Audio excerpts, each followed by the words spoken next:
Hello, everyone.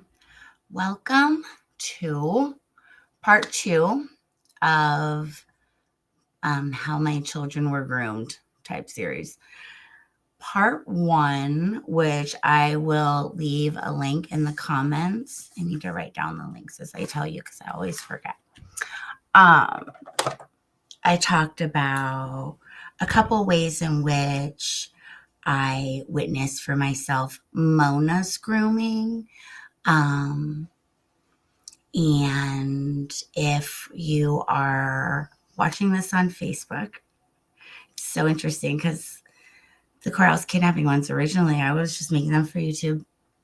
If you're watching this on Facebook and you had not been caught up yet on my journey, my kids' journeys, what has been going on with me, and the crimes committed against us um, over 3 years ago, you can catch up right here at courthousekidnapping.com.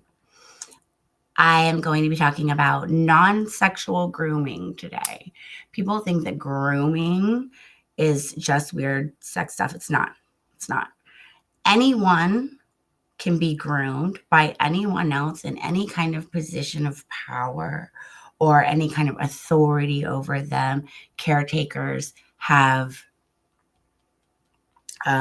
really good access to grooming, which is unfortunate because the people taking care of you are supposed to be the people who love you, and they're taking care of you, not manipulating you as a child, turning you into a pawn for their own spite, turning these kids into like little flying monkeys. And if you don't know what I mean by that, it's a reference from The Wizard of Oz, how the Wicked Witch didn't do anything herself. She sent her monkeys to do it for her. The unfortunate and devastating part is that these kids don't realize that's what's happening to them. They don't. And that's what grooming is. A child does not know they are being groomed, and that's why it is grooming. Okay. In the other one, I spoke about Mona. Today, I'm going to be talking about something that I witnessed with Deacon. And as I've said before about all of this, Deacon got it longer than Mona did. They had more access to him. And I take full responsibility and accountability for that. I made a video about that too, which I will also link below, called Learn from My Mistakes. Okay, now I need to write these down because I will not remember. Okay, so grooming. Okay. So before we get into that, just a couple housekeeping announcements. As you can see below, I am promoting Babbel right now. And if you don't know what Babbel is, it is an app with short and very easy lessons that you can even download offline so you can learn anywhere to learn a new language. And as you guys also know, I am a neurology nerd, and it is so important. You know, you hear people talk about after they retire, sometimes they go back to work just to keep their minds sharp. And that's real. That's a real thing. You know, we have Hebb's model of neurology, and it is based on the premise of the strengthening of synaptic gappage and wirings, neurons that fire together, wire together. If you don't use it, you lose it. The brain is not this fixed thing that we used to think it is. It's very plastic. There's always more room to learn. There's always more room for knowledge. And the more you practice stuff like that, the more clarity, focus, etc., is going to go to the rest of your brain. So it's good news all around. You get to learn something fun. I think it would be cool to learn because they have 14 languages. Let's see if I can name them. Let's see. Spanish, French, Italian, Swedish, Polish, Russian, Dutch, Danish, German, Portuguese, Norwegian, can never say that. Norwegian. What am I forgetting? Swedish. Turkish, I think, is one of them. They say Portuguese. English. In English. Um, I don't even know where I was going with that. But really, oh, I remember. I think it would be fun to pick one of the less popular ones and learn it with a friend. And then we could talk to each other in public and maybe people would know what we were saying. You know, have our own conversation about it. I don't think that was sign language too. I think that would be so cool. And I would love to learn sign language with Mona because I feel like, first of all, when you learn a new language, it opens up so many other opportunities to connect with people who you wouldn't have been able to connect with before, you know? And sign language there are a lot of people who are hard of hearing, you know? How cool, like that would be such a cool way to communicate and just have that knowledge. And I don't know, it will help people with it somehow one day. Anyways, so download Babbel. And if you click on the button at the top of my link tree, you will get a 14-day free trial with Babbel. This is interesting because in one of the other videos, before this opportunity happened, I made like a little joke about Jana better pray I don't ever partner with Babbel and start saving kids from her in every language. Anyways, so check that out. And I want to say thank you, of course. My gratitude for all of you can't even be put into words. Cannot even be put into words. The last 3.5 years have been so unique and not easy, right? Nobody ever said life was going to be easy, and thank goodness, because that would have been a bold-faced lie. Oh, and also, I know that their comments are pretty much closed everywhere, as they have been for 1.5 years, almost 2 years now, especially under these videos. I do want to reiterate, you are not being censored. I am not trying to silence you. They are all shareable. These videos are meant to start very important conversations that are necessary. Unfortunately, for me, as it's just me right now, I don't have a team for all this or anything. I have so much going on. Moderating comments is just one of the few reasons why they're off everywhere, as well as protecting my boundaries. And, you know, kind of really, when I think about having the comments off, to protect so much, it really it's really reaffirming to me that everything that I'm doing is exactly correct, because I'm not relying on criticism or praise to do it. I'm doing what I know is right, you know? But I couldn't be more grateful. You are important. You matter. Even if you're hate watching me, you don't have to like me for me to tell you that you matter. You do, I promise. And thank you so much. I really do. I appreciate every single one of you. You have no idea. I am. I'm going to spend the rest of my life explaining it. Why not? Right? Okay. So with Deacon, I'm just going to say one little thing that happened. There was, you know, of course, there was many kind of little things over the years. But, and I've said this in so many of the videos before,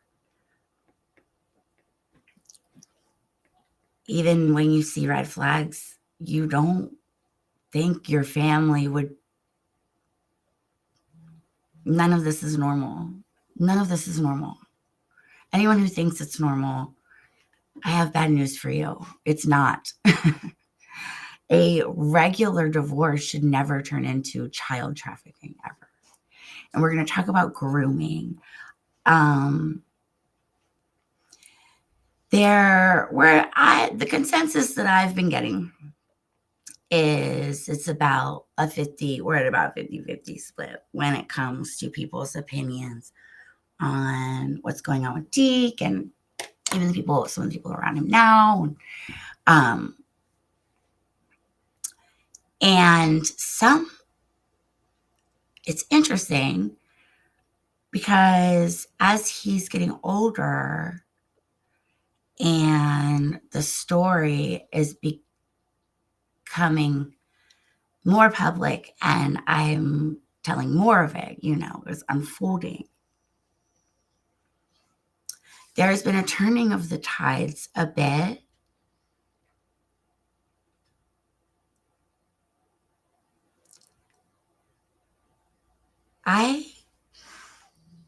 I feel like there are some perspectives that think, well,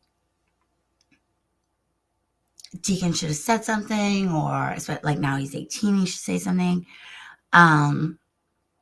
No, that's not. He doesn't need to say anything because he didn't do this to himself. And his psychological manipulation from my biological mother and my stepfather lasted so much longer, or so many more years than Mona. And not just because he's older, but because, as I explained in the video that I titled Learn from My Mistakes, I went back to work very soon after he was born, and that was my big mistake. And I wish I had known then. I was 22. I thought I was doing the right thing to be able to afford living at the oceanfront with I wanted him to grow up there, and that was not the right decision. I should have downsized. I should not have gone back to work as quickly as I did. And the way everything just unfolded, it is on me. It is on me. I mean, I was young and I thought I was doing the right thing, but what does that matter? Still, I could have made different moves that would have changed that. And that's on me. And that's something I have to live with forever.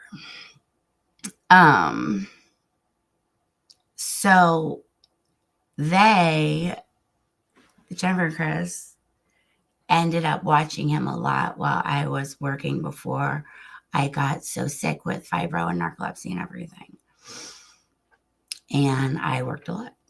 I mean, I worked 5-6 days a week. I was trying to provide a life for him. That wasn't what he needed right then. He needed his mom at home. But so it's a lot deeper. There's so many more layers. And I made another video explaining why, nobody can blame my kids for any of this. Ever. It doesn't matter if Deacon was 14 when it happened. Deacon has been being manipulated since he was little. And I should have been paying more attention to that. But I'm just going to go through one story right now. And my main reason actually for making this is because I never got to talk to Deacon about this particular incident. And I don't know what he thinks, or if he thinks I'm upset with him. I don't know. These children have been taught the oddest. And when I say the oddest, I mean zero coping skills whatsoever with anything. It would not surprise me if Deacon has been manipulated into thinking that I'm still upset about this one silly little 13-year-old child mistake that I wasn't even upset about the next day, but he was manipulated into thinking that. So let's get into it. When we were living in Wadsworth, this was the last summer we were there. Deacon, and you have to keep in mind,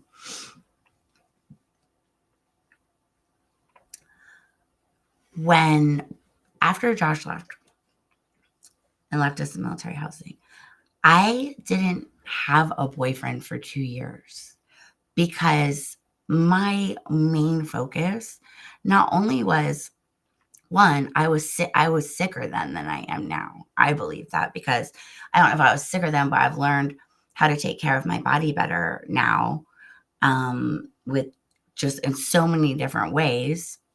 And my husband had just left me. I was going through crazy like emotional trauma as well. So of course I was sicker. But dealing with that and trying to figure out a way I was gonna build a life for my children. Josh had left. Like it was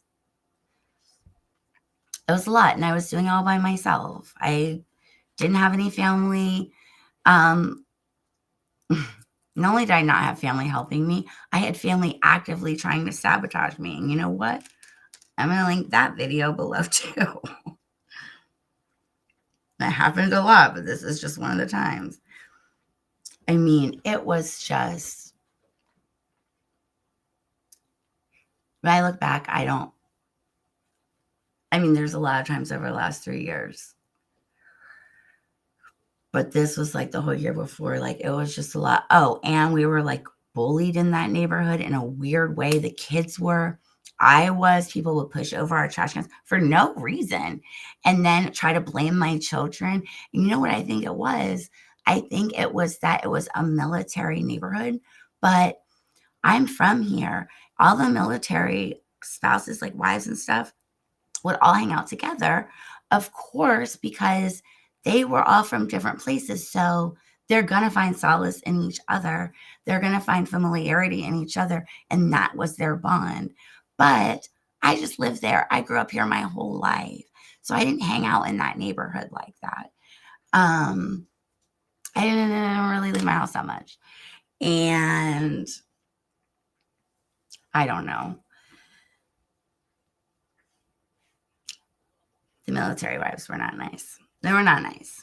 And it was messed up.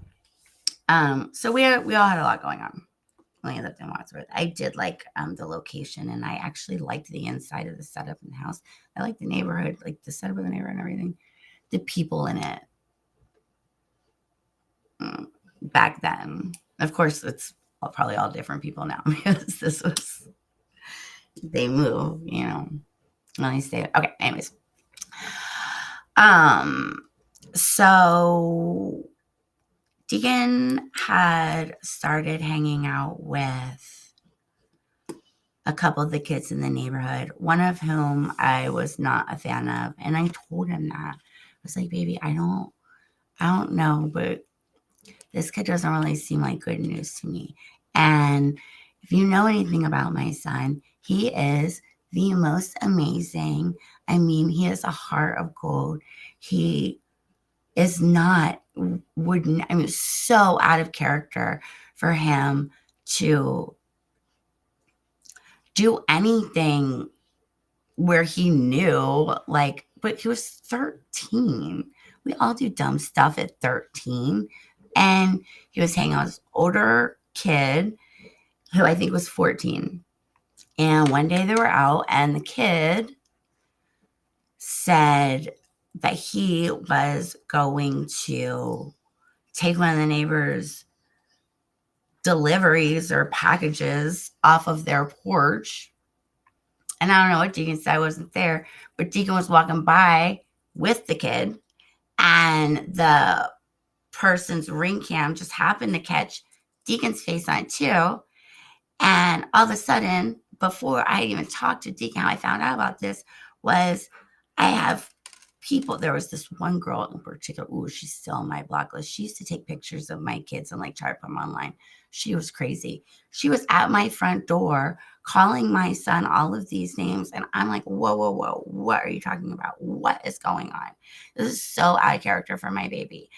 He's 13. Peer pressure is a bitch. And we know that it is. Even as adults, it is. So 13 years old, this woman was acting like he had just beheaded her cat. It was crazy. And so I'm worried, worked up in a tiff. I go look for Deacon. I find him, like, get back to the house right now. I don't know what's going on. She is like telling me there's a video of him stealing. And so he comes in and I said, what did you do? And I said, did you take them? He said, I don't have them. I said, did you take them? And he was kind of like, he was like, I don't have them. So-and-so has them. Da, da, da. And I yelled at him. I yelled at him. I yelled at my son. Now, this scared him. This scared him because my kids didn't hear me yell very often.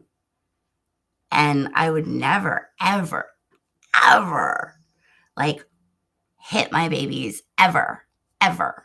That is not acceptable. There is no reason. There is zero reasons to be hitting a child. Zero reasons to be hitting a child. But I yelled at him, and it scared him. And I yelled at him, and I sent him to his room. He calls Nana and Pop. And I go into my office. I'm like cooling down, like trying to think, like, what is going on? Like, at this point, Josh had already started attacking me for reasons that I didn't understand. I was doing the best I could, sick as shit every single day, completely alone. Just so grateful for my babies, doing everything I could to just do right by them. And it was, and I've said it about this whole thing before, like,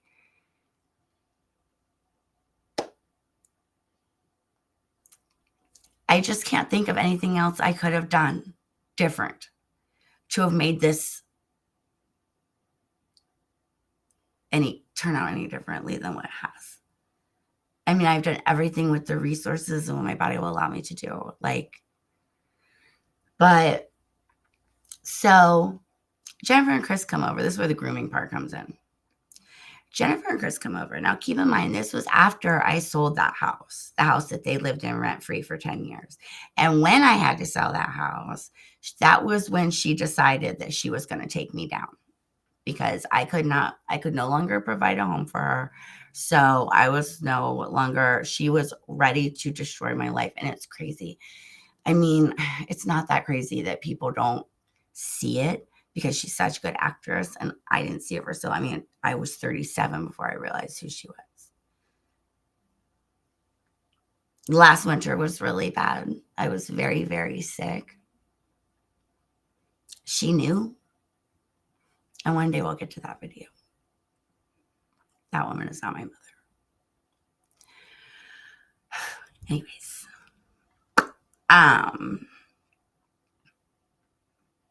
So they come over, pick Deacon up, and convince my 13-year-old son, who has just been caught after being peer pressured and doing something that I know he didn't want to do, because that was not in character for him. It's completely out of character. Come and tell him that I was abusing him by yelling at him. His mom yelling at him for basically committing a crime. He was on the porch. They had the videos. But he was 13. Like, that's something that if I called my granddaddy up in heaven right now, he'll be like, oh, those boys being boys. Like, I'm not saying that I'm not, well, maybe I am, like, being dismissive of it, but the people got their packages back. It wasn't like medication or anything. Deacon really didn't end up having them. The other people had them. And, but yeah, I yelled at him. And I'm not sorry that I yelled at him, because that's your job as a parent. When a child makes a mistake, you're supposed to scare them at least a little. You know why?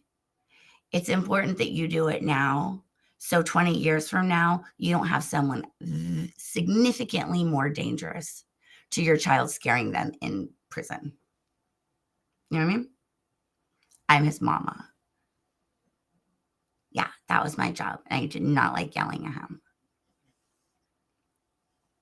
I don't even know if he thinks I'm so upset with him about that. And every adult watching this right now is thinking it would be crazy if you were, because it would be. But that's the way these children are being groomed to think. It would be crazy for 4 years now, because this was the summer before we left. So for 4 years later, to be mad at something so silly.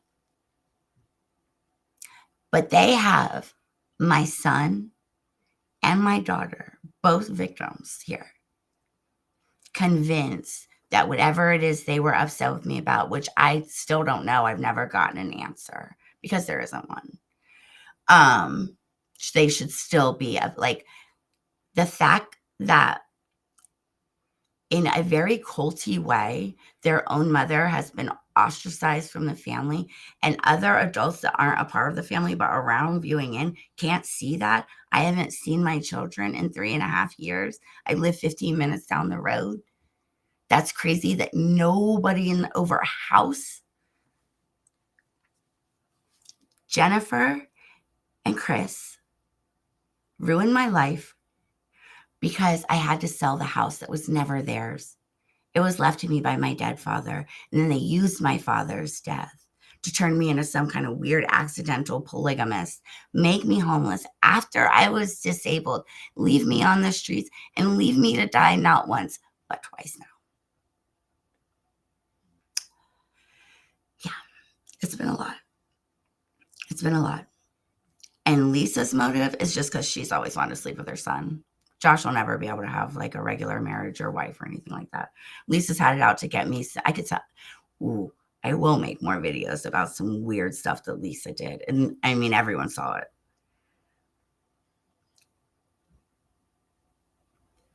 There is becoming somewhat of a weaponized neutrality with the observers in the situation that are around my children and around the and other adults around the adults around my children. And that needs to stop. This is all very common sense. As far as the house thing, there's no way anybody can. I mean, it is what it is. The facts are what they are. My dad passed away, left me my grandparents' house. I let Jennifer and Chris live there for 10 years, rent-free. All I asked was that they paid the property tax every year, which was like less than $1,000. Rent-free. They lived there for 10 years, rent-free. And when I sold that house to get back on my feet after Josh left, because I had to, because I didn't have anything, I was already sick, they vowed to themselves and each other that they were going to destroy my life, steal my children, and that's exactly what they did. And these human trafficker lawyers made thousands off of it.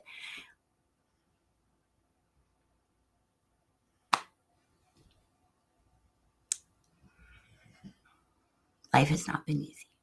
This is how grooming happens. Imagine if you were a 13-year-old child who just made a mistake. Your mom was yelling at you, and your grandparents come and say, oh, it's okay. Don't let her talk to you that way. From the mind of a 13-year-old child, that is grooming. Every adult supporting them is just as bad, in my opinion, at this point. It's been 3.5 years. I've given enough grace. Like, at this point, no. 3.5 years? No, absolutely not. I have been putting off making this video for a while. I don't like talking about this stuff. I don't like the fact that I have to speak publicly about it because I'm not allowed to have a private or if I'm allowed, nobody will let me talk to they won't let me talk to my son. I could literally be dying and they wouldn't bring me in that house for a meal. That's no longer speculation. That's how much they are trying to keep me and my son separated. And they're tricking him to make him feel like it's his decision when it isn't. It was never his decision. My babies never had as much control of the situation as they were made to believe, and that's the truth. And I'll never stop fighting for them. ever. Because I'm their mama. I'm their parent. I love them. That's what you do for your kids. You don't traffic them. You don't abuse them. You don't turn them into pawns. You don't steal their mother.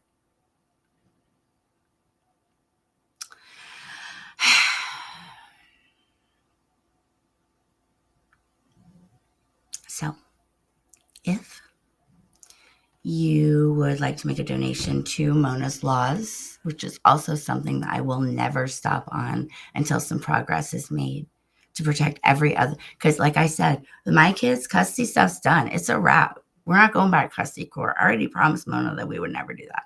I'll never put her through that again.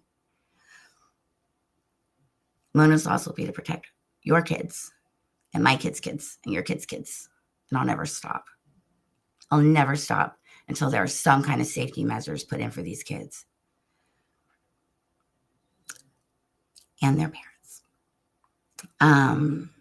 I have started a parental alienation support group on the Band app. I wanted to do it outside of Facebook and Instagram so that it would be not as easy for trolls to get in and try to tear people down. It's ridiculous. Because they will. That's what predators do. They'll try to silence you. But if you'd like to make a donation to my legal fees for Mona's Laws and everything that's going to entail, I have my PayPal and Cash App at the bottom. Don't forget, click on my link tree in the description and sign up for Babbel.